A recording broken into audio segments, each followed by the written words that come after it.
It's the first. It's the first. It's the first episode. It's the first. Might be your last. But I'm looking for my first. First episode podcast. Welcome to First Episode Podcast, a cherry popping debrief of your next binge-worthy television series. I'm your host, Motown Maurice. And I'm your guest host, Raj Jawa. What's up, Raj? How are you? I'm doing very good. I appreciate you having me on for this podcast. Well, of course, I told you we had to have you back after you was on Sip and Chat Cafe. That was a great interview. How's your podcast doing? It's doing good. It's doing good. We got some content creator competition. So nice. that's definitely going. It's just all good to have other people trying to raise awareness for such a niche topic. That is pretty cool. This is like the content, like kinky kind of. Yeah, I would say so. Yeah, they're definitely a creator on OnlyFans, so they're kind of leaning into this being kind of a safe for work, but yet still leaning towards that, go buy my OnlyFans type content, but still answering questions and obviously providing clearly a fan service to people in the community. That is really good. That is really good that you came up with a contest for people to get involved and excited. It's really good. Yeah, for sure. Something to keep in mind for this podcast, potentially. We'll see. Absolutely. Thanks for inspiring us, Raj. Yeah, no, my pleasure. My pleasure. Happy to do it. I know you always claim to not be much of a TV watcher, so I apologize for persuading you to watch some of these shows. No, I think it's the opposite. I appreciate getting the chance or being forced to watch TV because I don't get to, and there's a lot of interesting things. I think it's really just a time commitment. I would rather sit and watch a 3, maybe even a 4-hour movie than maybe in like eight episodes an hour each, 8-hour TV show. It's a lot. It's quite a bit, and sometimes those things don't wrap up. Yeah, you're so right, and it is a commitment when you invest in a show. Absolutely. And us being of character, when we get involved in something, you want to finish it to the end. 100%. But it's hard to do that with shows because they just keep on going, or they just go into crazy town. For sure. I was going to say, I think too, sometimes we have an idea of where a show is going and we maybe hope it goes that way too. And then they maybe disappoint us. I think I didn't watch Lost, but I feel like that was a lot of people's perception of Lost. So yeah, exactly. You get these big, huge mysteries and you want to get to the end, and then it's like, why did I do this? and that feeling, it's like a void. It's like they take something from your soul because you put so much time into it and you don't get anything back. It's true. It's true. Yeah, you want to get like, I feel like movies have a tight and conciseness where it's just like, they're made to, have that beginning, middle, and end. And you get that, presumably most movies have moral lessons. So you get kind of whatever the writer, the director, the people who've put this film together are trying to get across. And I think maybe sometimes that gets lost in something as long as a TV show. But all that said, TV shows are still amazing, and there's so many amazing ones out there. Television has come a long way. They have like a movie feel to them. 100%. Years ago, you didn't get that. A lot of movie stars didn't want to be a part of TV. Now movie stars, like, they want to do TV because of the impact. And I think the show that we've watched that we're about to touch on has a little bit of everything in it. I would see that. I could see what you're saying there. Yeah, for sure. So why don't we just get into it? Sure. Today we're cherry popping 3-Body Problem. A fateful decision in 1960s China echoes across space and time to a group of scientists in the present, forcing them to face humanity's greatest threat. The genres: fantasy drama, mystery thriller, science fiction. So Raj, what were your first impressions of this show? I really enjoyed it. It reminded me of shows, maybe I'm being too simplistic, but it reminds me of a lot of shows that have mysteries within them as kind of their grounding principle. I mentioned Lost earlier, which again, I didn't watch, but I'm aware of the whole mystery and stuff that goes on in that world. I did start watching at some point Manifest, but did not get that far, which is like a plane disappearing and then coming back some different time, that kind of thing. So I really felt this show kind of fit in with that tradition of like, what's going on? And the twist is maybe seemingly this kind of, split between science and religion, which could be an interesting twist on maybe a formula that has been done before, but in a different way. Yeah, I do like the twist on science and religion a lot. And it leads to the theme and the age-old question is, are we alone in the universe? Is there a God? That's the theme that really stuck out to me. That stimulates really interesting conversation. Do you think we are alone in the universe? And what is that answer for you? Or is it a spiritual answer, or is it both? Do you think both of things are possible? I want to believe that we are not alone. It's interesting. When it comes to science and when it comes to God, I believe as a scientist, it's okay to not believe in God. They have the judgment of like, hey, there is no proof that there is a God. But as a religious person who believes in God, you have to believe in science. See, it's an interesting, because I feel like, and this is not important, we don't have to get on this tangent, but I feel like on a political level, when we think about religion, there's a desire to not accept that. There's like, it has to be a divide between science and religion. And what you're pitching to me sounds like it doesn't have to be that way, or maybe it even shouldn't be that way. If you believe in God, then you believe in all the laws that God created. You believe that the law of attraction, you believe in the law of relativity, you believe in science and physics. God created these things, right? For sure. So it doesn't make sense that there is a divide. That's interesting. No, I think that's very interesting. It is an interesting perspective. And for sure, definitely seems very important to the show. Like from this episode, it's hard to know exactly how much, but it's clear from that first scene with what's her name, Yi, and her father, I guess being pariahed and worse, being beaten to death, and that continues even to the point of near the end of the episode where she's confronted by, one could only guess, like some kind of maybe zealot, but we don't know. We actually don't know. She's just a mysterious person who helped light her cigarette and said, hey, you see numbers, right? Yeah. You don't want them to get to zero. So yeah, there's something going on there that that's the thing. It really draws you into the show in a way that maybe if it was just another old mystery, the plane's missing and it came back later, it's like, I don't know. Like, I don't know you really want to find out what's happening, I feel like. And that it really is central to that religion science question in this show specifically. Yeah. That opening scene was just really impactful. Brutal. Very brutal. And it's scenes like that makes me want to believe like there's a greater energy, there's a greater source, there's a greater being out there in the universe than us, because we're just despicable. The things that we do to each other just for trying to advance or study, we can't be that special. The way we just treat each other is just really deplorable. For sure. I mean, that's an interesting takeaway for sure. I definitely could see that. And that ties into really what there's definitely a couple of themes here, but I think one of the strongest ones that stand out for me is kind of, it's a little simplistic to say it's a theme of betrayal, but it certainly is a lot of betrayal in the show. But it's also like at someone trying to survive. Like it is betrayal to, have Yi's mother basically denounce her husband on stage in front of everyone, and then also later in the episode sign that document denouncing him again and his studies, the physics of it all, and yet you could see why. And there's surely something to come out of all that, because there's a lot of interplay and the mother's still alive and involved.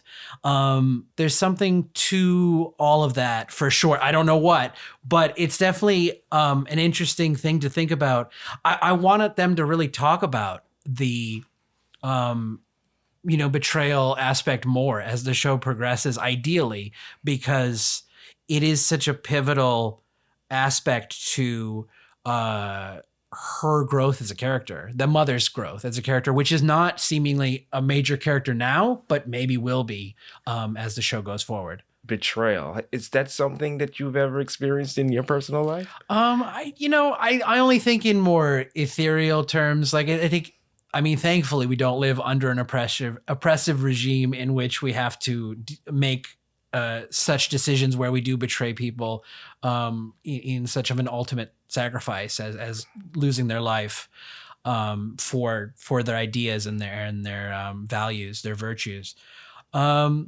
But certainly, I think betrayals in our world tend to be, and I'm speaking for myself, but hopefully they don't extend beyond, kind of.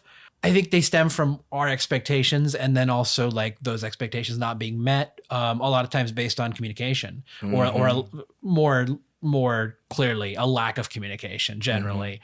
I think there's a. I think it's a little hard to then call it betrayal when it's just like, oh, we didn't talk about this. But like, I think that's kind of the extent of betrayal in a lot of our, I guess, more privileged life of this not oppressive regime of the show. That's what comes to mind. What would you do? Do you think you've had betrayal in your life? I'm sorry to turn it on you, but I'm curious. I'm glad you posed the question on me. I had, and I like how you identified it with communication, because the example I'm about to give is all to do with communication. Remember when I lived in the garage? Certainly, yeah. Yeah. So there was a 2-month period where I allowed a young lady to live with me. Okay. And as soon as she got in, I realized she had temper issues. It was bad. So we realized it wasn't going to work out. So she was trying to find a place, and every day was something. She's mad on the phone. She's mad on the computer. And it was a small space. Long story short, it got to the point where I was talking to my landlady out in the front of the garage, and I wasn't trying to throw her out, the young lady, but I was asking my landlady, look, you rent out other parts of the house. Can you please put her in another part of the house? As I'm talking to her, I turned around. There was the girl looking at me with her arms folded. She walked into the garage. I walked in after. I knew it was, so I was like, oh gosh, something's about to happen. I walked in after, but I played it cool. I said hi. She said hi. And I kid you, like poltergeist, her eyes rolled and she was like, you betray me. And I'm like, what are you talking about? You're talking about me behind your back. I was like, I was trying to get you in another. It was terrible. It's a lot. Yeah, no, absolutely. That's exactly what I mean. I mean, these seem like trivial situations, especially after the fact when we can laugh about it. Yeah. But yeah, that is kind of the betrayals we do have on a more day-to-day basis, or hopefully not every day, but when they do come up. Yeah. But they are great for themes in television. Certainly. They know how to maximize those dramas there. Absolutely. Which really made this a really good show. I mean, some of the concepts of, space and time, past and future are familiar in other shows. But other than that, this was quite original to me. Yeah, I mean, I can't think of anything. Like I say, the themes, the idea of having a mystery, certainly are familiar ideas. But yeah, there's nothing that really, tied this in. Maybe it's too early. Then, as it goes forward, there'll be more clear like parallels to other shows. But yeah, for now, it's really difficult to say what that is. You have these weird, mysterious numbers that people see, I guess, persistently.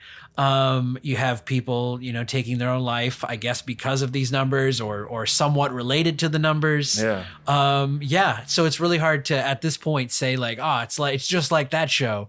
And maybe it won't be. Maybe it will be a completely unique and fresh idea that it has no parallels. For me, the entertainment potential is high. I watched the episode with Tara. She's on vacation right now. Nice. Thank you for filling in. Of course. And we both liked it and enjoyed it a lot. So I, from this first episode, I think they did a really good job, and I'll be watching more.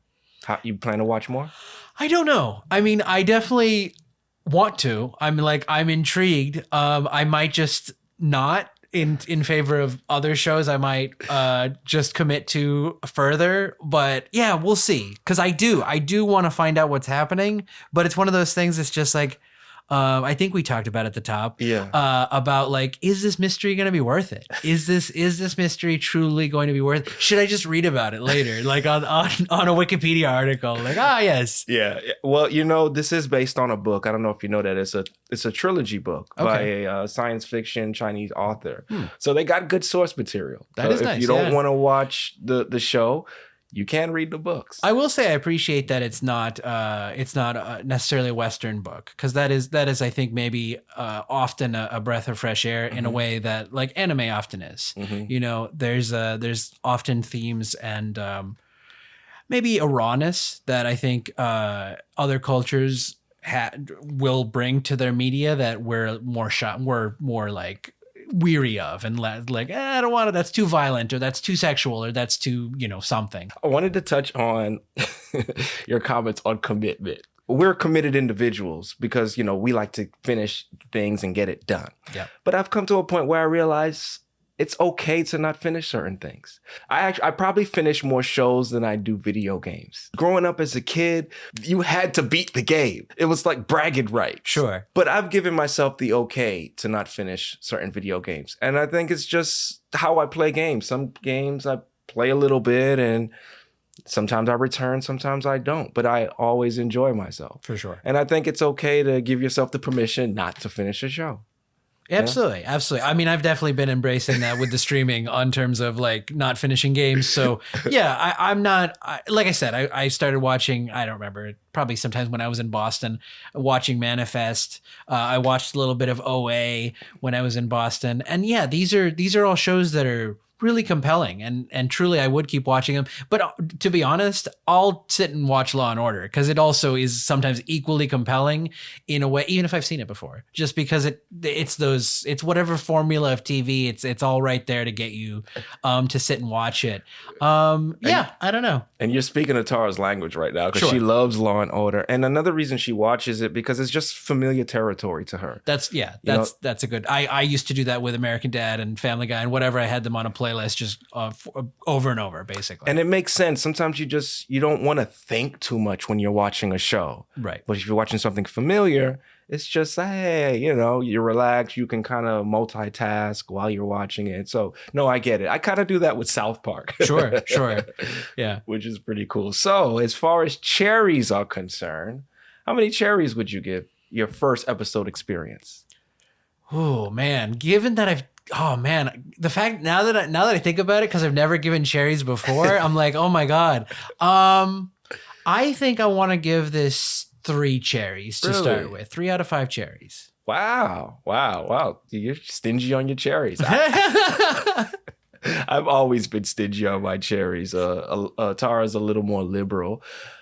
As far as my rating is concerned, I did enjoy the episode. There are those questions, like, are they going to guide you on a merry-go-round later on? Because there are so many questions right now to answer. But I will give it a strong 4 cherries, 4, even 4.5. But I'll just say 4. Sure. I'll say 4 for now because I thought it was good, and I'm definitely interested in what else is to offer. Absolutely, yeah, I like that. 3 Body Problem was released on March 21st. 2024. There's 1 season available and 8 episodes. The average duration of each episode is 1 hour, and it is available for viewing on Netflix. The IMDb rating is 7.5. So, Raj, we've only watched 1 episode. Mm-hmm. And as soon as an episode or a season drops, people are wondering, is there going to be a second season? Well, I'm here to announce that they have a second season in play. Actually, multiple seasons are under development. Okay. Yeah. So that means the audience liked it. It had good impressions, not only with us, but the audience. I'm surprised to hear, I won't spend too much time on this. I'm surprised to hear Netflix is making a show beyond 2 seasons. That's like the running joke of this podcast because Netflix is always canceling shows. We'll see when we get to 2027 if they make that 3rd season. They're going to be like, you know what? Nah. You solved the mystery. It's fine. We'll see what happens. So let's just hope they don't wear it out. Yeah. It's true. You know, that's greed. So many shows, as we've touched on already, could have concluded much sooner, but it's greed. It's the money and greed that keeps them to keep churking out, you know, more shows. Absolutely. Those are our thoughts on Three Body Problem. Thank you for trusting us. We are honored to be your first. For more information about this podcast and more, please visit MotownMaurice.com.